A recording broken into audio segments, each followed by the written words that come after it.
Recording studio Ekangarsarai. अरे हरे नहीं दर्द सखी पिसल हरदिया लोढ़िया के, हरे नहीं दर्द सखी पिसल हरदिया लोढ़िया के। और तबियत खराब होई गेलै हमर धोढ़िया के, तबियत खराब होई गेलै हमर धोढ़िया के। अरे मरद नीरह दैया दुख दे देलकै 4 बजे भोरिया के, मरद नीरह दैया दुख दे देलकै 4 बजे भोरिया के। और तबियत खराब होई गेलै हमर धोढ़िया के, तबियत खराब होई गेलै हमर धोढ़िया के।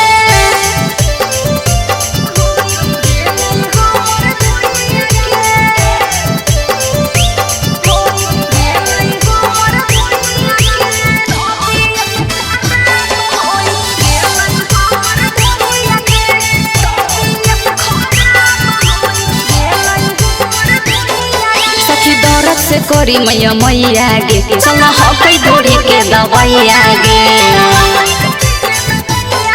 सखी दर्द से करी मैया मैया गे चल हकै धोड़ी के दवाइया गे।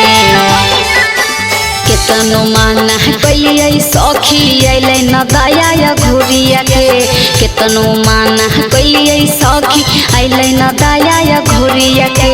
तबियत खराब होई गेलै हमर धोढ़िया के, तबियत खराब होई गेलै हमर धोढ़िया के।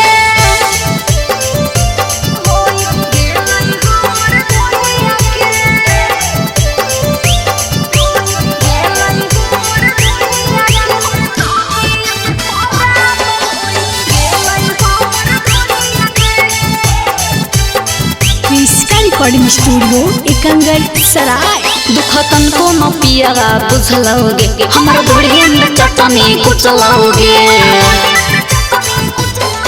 दुख तनको न पियावा बुझलौगे हमर धोढ़िया में चटनी कुचलौगे।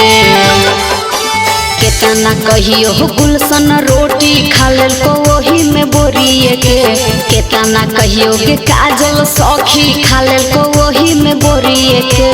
तबियत खराब होई गेलै हमर धोढ़िया के, तबियत खराब होई गेलै हमर धोढ़िया के। कृषिका रिकॉर्डिंग स्टूडियो एकंगरसराय।